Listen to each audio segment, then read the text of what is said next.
Hello there, thanks for stopping by. I'm Colin, and welcome to Messing About with a Narrowboat.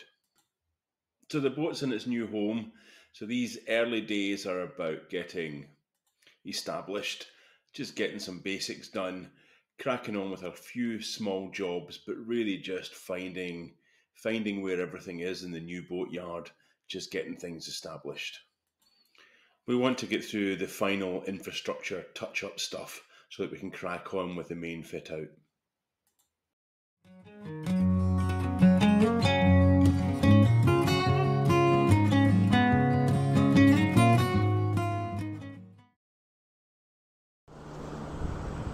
So lots of trains go past, and this is the new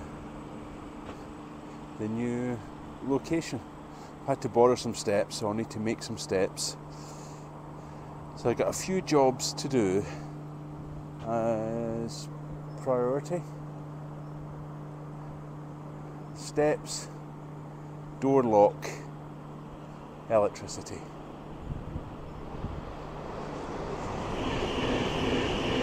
So door locks, our doors are stable doors. We really like stable doors. It means you can close them over.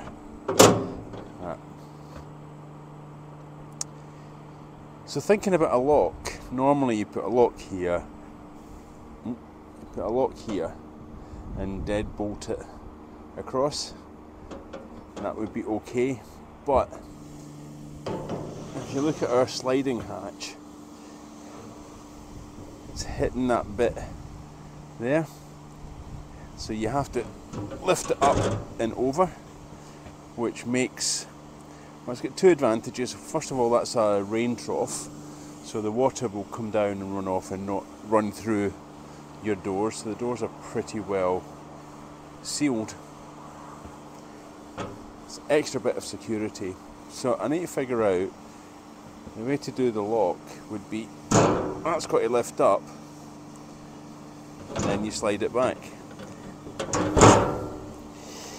Thing is though, if I put a barrel up, so I've got nowhere to put like a snib, putting a locking bolt somewhere here, because you have to close the doors.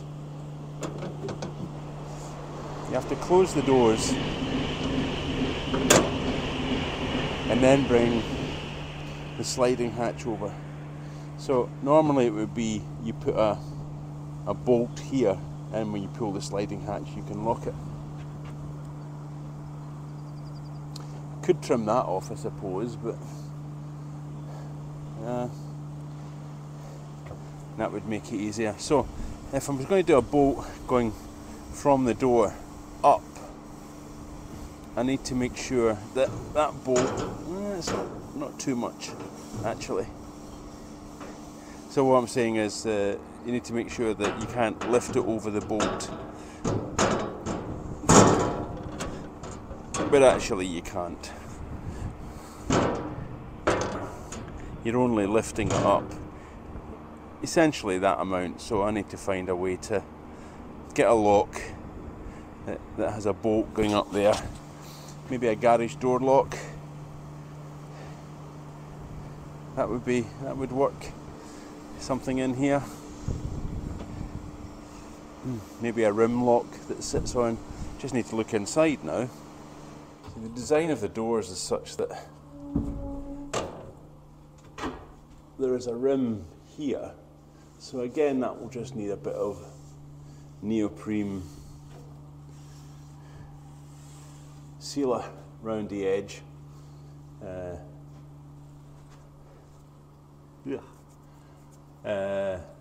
Dirty fingers. And that shuts quite nicely, actually. Completely, there's no way there's any water getting down onto the inside. They've done a really nice job with that design. So that's it locked. So normally you'd put a barrel lock from the inside. normally a barrel lock across and through. Some people you'll have wood here, so some people put a surface mount lock on. I need to find a way to get a barrel lock here. Down at the bottom, definitely need to put some snibs on some wood so that it comes over that edge. And then up here, ooh, that's nice and dark, isn't it? Ugh, that's dark. Yeah, so I'm just not sure how to do that now.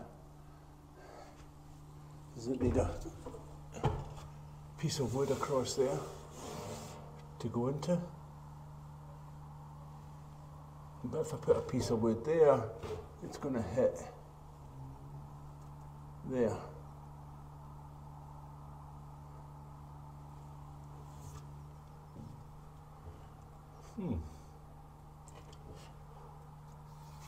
Interesting, don't know. Second job is tarpaulin over the stern. Now technically it doesn't need it,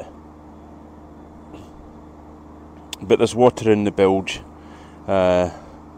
which I think is coming from just the gaps around the side of the floor. Well, that's a fail. It definitely needs two people, because every time I get one side up, as you would expect, the other side blows away. Given up for now. Not one to give up. I managed to get it on, but realistically it needs bungee cords to make access a bit easier. I think with just rope, the ropes will get wet and tighten, and it'll be quite a difficult thing to get on and off every day. So yeah, bungee cords to replace some of the ropes. And I've used a tarp that I had lying around the house, but I think I must have used it for painting. It's covered in paint and all the paint's flaking off everywhere. Needs a new tarp. Next job is temporary lights. I've got these cheap LED floodlights. They're only a few pounds each, and I'll wire them up. Now, for the sake of convenience, the camera can see that, I'm going to connect them all using Wago 221 connectors. These are really easy. Very easy to connect up. Shove the wires in, off we go. You just need to now wire it up. A little cable cutter.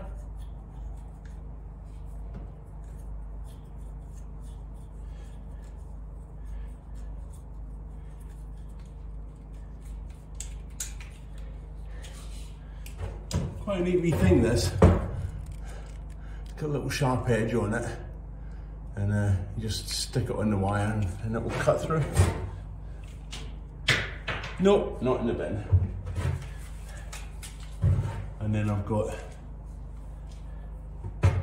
cable strips.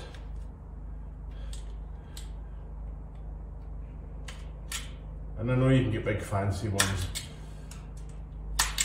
but I've had this cable stripper for yonks and it works great.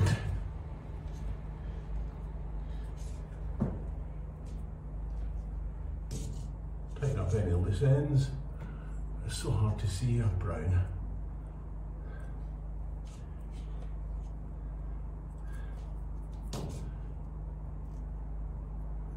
Push it in, push the clip shut. The earth.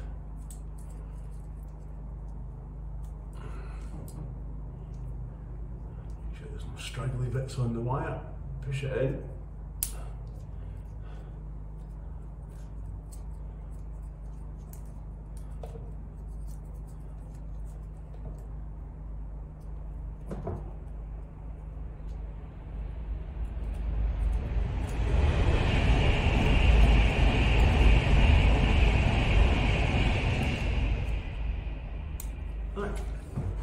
that one wired, a couple more to do.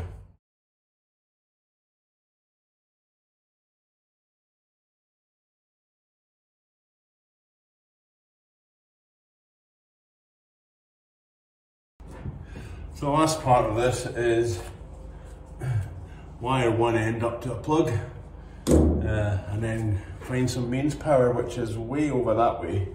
I've got a very long extension lead until they can bring the metered power near the boat. And if anybody's wondering why I've got such a big drum of cable, bizarrely the 50-metre drum was half the price of the 25-metre drum. I only need about 20 metres, but I don't know why it was half the price. Must have been a sale or something, so that's what I got. Okay, one plug done. And before anybody says, there's a few things, right? I know I've not wired it into light switches, only into a plug socket. That's because it's all temporary. The power lead's going to have to come through the bow windows. So I have to walk up this way anyway to put the lights on. I don't know where the lights are going to go. I'm not putting a switch in for the moment. And the other one is, I know that on a boat you should have bootlace throws on all the connections, but again, I'm on hard standing. There's no vibrations on the boat and it will be gone in about 3 months' time. So, bow hatch is open, and apparently under there somewhere is some power, and I'm going to run some power just about here, put it on a meter, but for the moment, big long cable.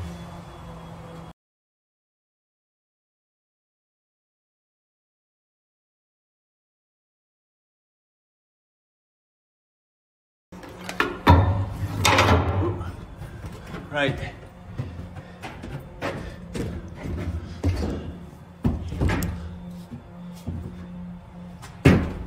Let's see what we've got. Whoa!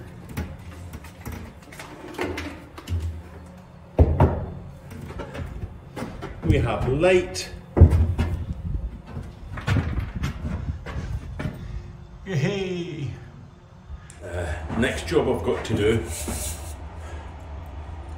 let's check these porthole windows. Now before the boat was moved, I noticed that below the portholes it was really wet.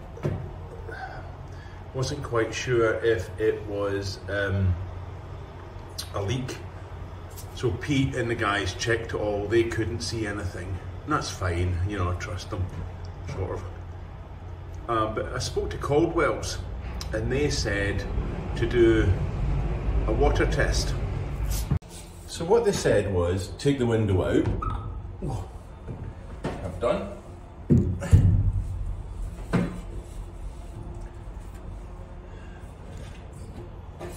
And they said that there are 2 holes in the porthole. Those are drain holes for condensation and water. So pour some water in and just make sure it drains on the outside rather than on the inside. So I'm going to do that. It looks okay.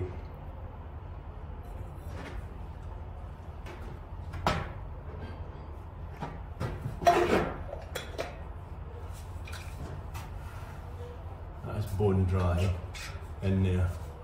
So it's not, when I came in this morning it was a bit wet around this window and some other windows. So it's definitely condensation. He also said pour some water on the outside.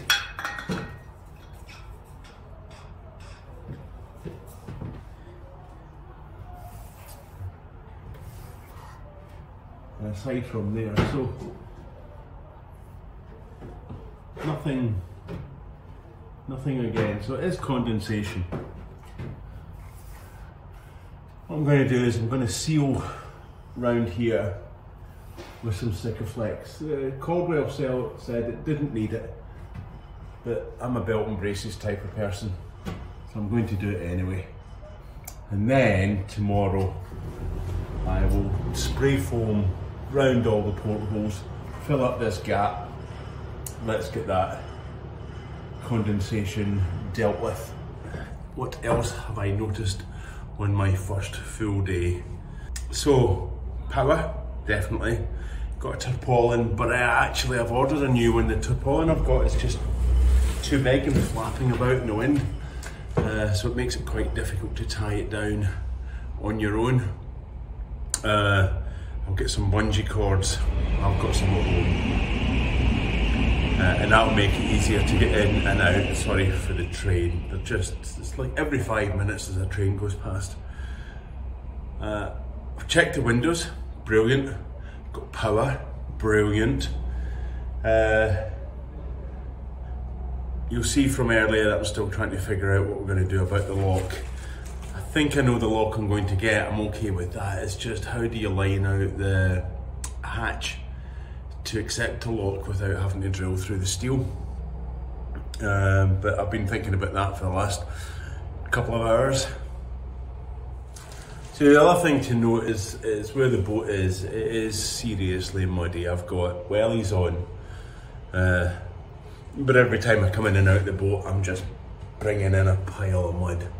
So I think I'm going to put some, let me see if I can get some free pallets and just chuck some pallets down the side of the boat to walk on, or I'll get some cheap OSB and just put that on the ground. It will rot pretty quick, let's be honest. But it'll be enough while we're still in the throes of sort of early spring, late winter, and it's still wet as the seasons are changing and it's muddy. I might put some of that down. It'll just make life a bit easier getting in and out of the boat and not having to. My carpet is absolutely ruined.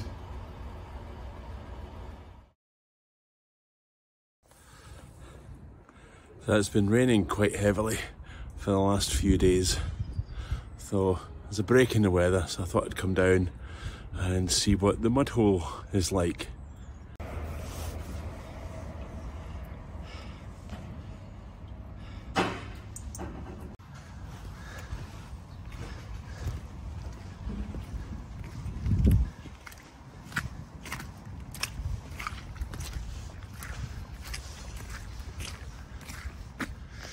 Well, my tarp is still on, but my boat now has a swimming pool or a jacuzzi, whatever way you look at it.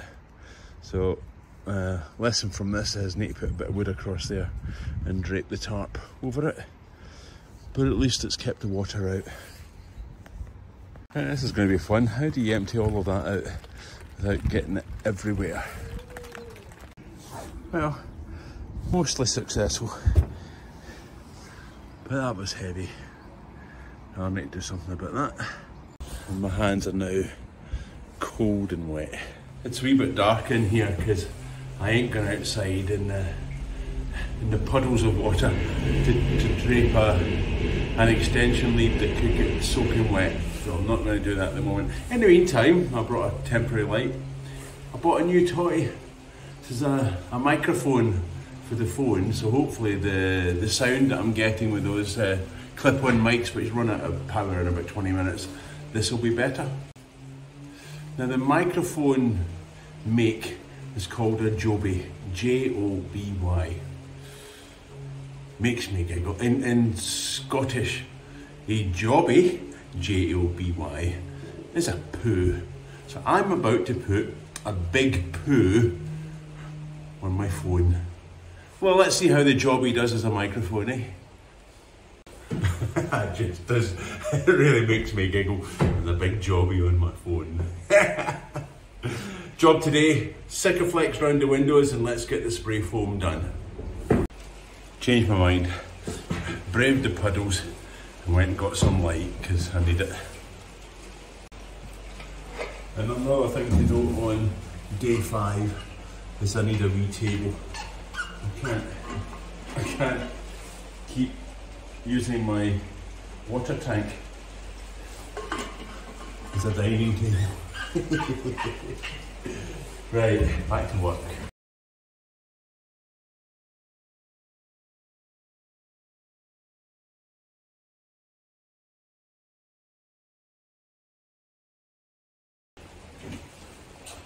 So that's the idea. That will stop any errant spray foam that I'm going to put round here, getting onto the glass, nice and trim.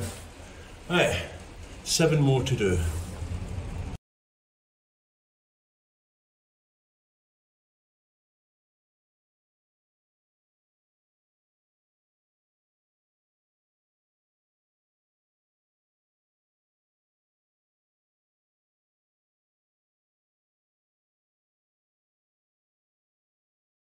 And just for the record, to stick it on, I'm using brown parcel tape for a couple of reasons. One is it's plastic, so any spray foam won't really stick to it very well, and it's very low tack, so it peels off really easy. Rather than using masking tape, which is paper based, the spray foam will attach to it and it will never come off. So brown parcel tape, and the cling film's working out quite well because you can stretch it when you've cut it too short.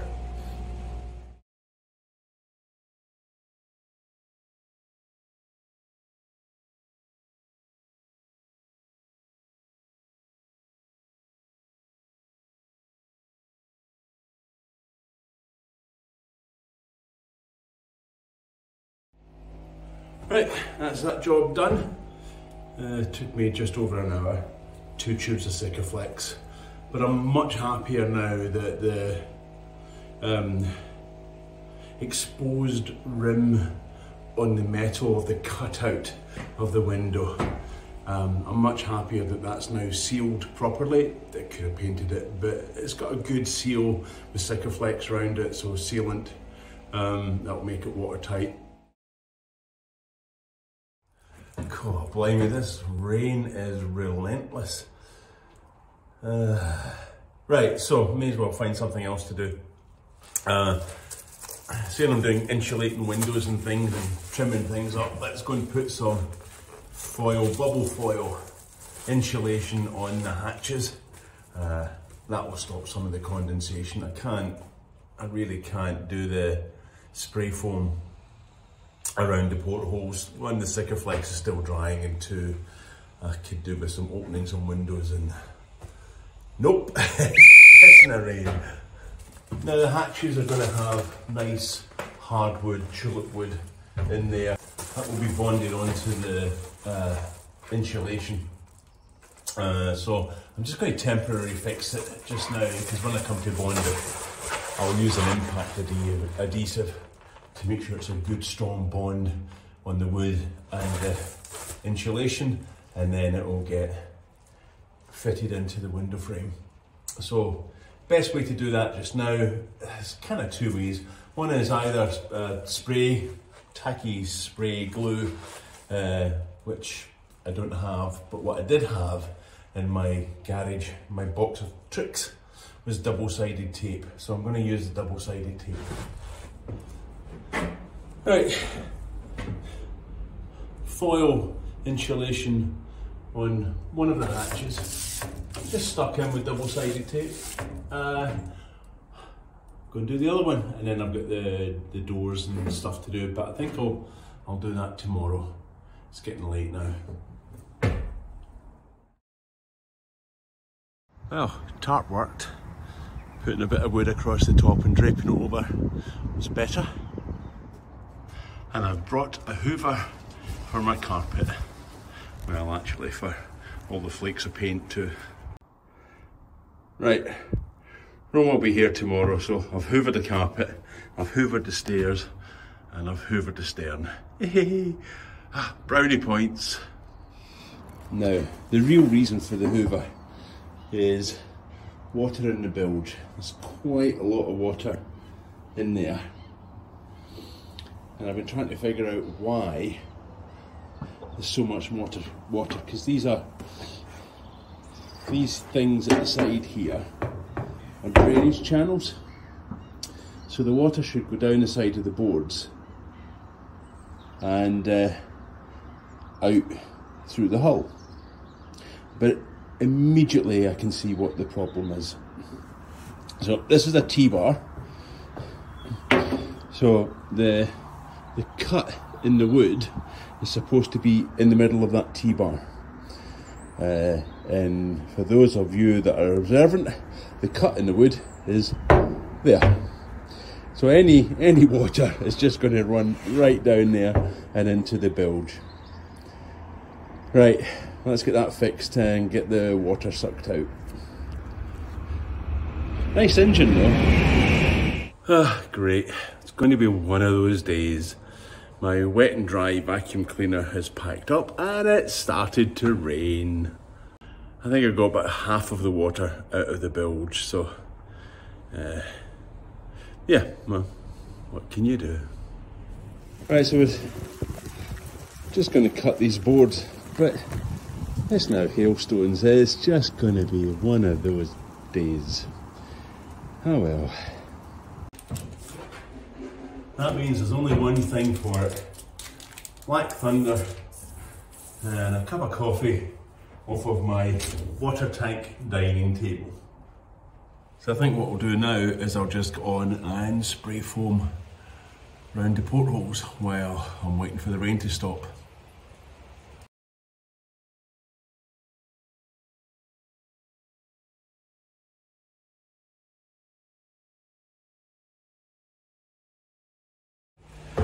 Well, I have to say that was a fairly unproductive day.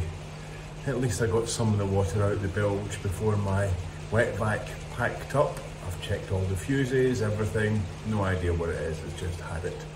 Got round to some of the portholes with some spray foam. That's exciting. But we've definitely got a leak in one of the windows, which I'll need to, even after the Sikaflex, it's still leaking quite badly. So I'll need to talk to Caldwell's about that. I think it's a manufacturing issue rather than a seal issue. Well, there you go, new vacuum cleaner purchased and a new bit of wood cut for the stern deck, the right size this time. End of day 7, I think, yeah, 7. Roma's been here helping. We've got loads and loads and loads done. Got the windows all spray foamed. We've got the hatches indoors all lined. The leak that I thought was a leak, we've checked out, we've done a full water test and we've concluded it was steam from my coffee flask condensing on the steel. Duh! We've got a new tarp that isn't covered in paint and fits in with bungee cords to make it easy to get in and out of. And we've started doing a new walkway from wood that I found around the yard that we're allowed to use. That just sits on the mud. 2 more bits. Oh yeah, and we've got a doormat. Yeah. So that's it, day 7. It's been a really interesting first week, just getting things all sorted and bedded in and finding plugs and finding water and just checking things over.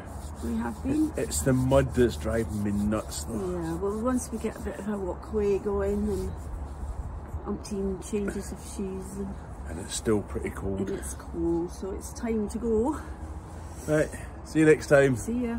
Thanks for liking, thanks for subscribing, really appreciate it. Do like the comments, some of the comments are kind of cool. So thanks for that. Keep them coming. And we'll see you next time. Bye for now.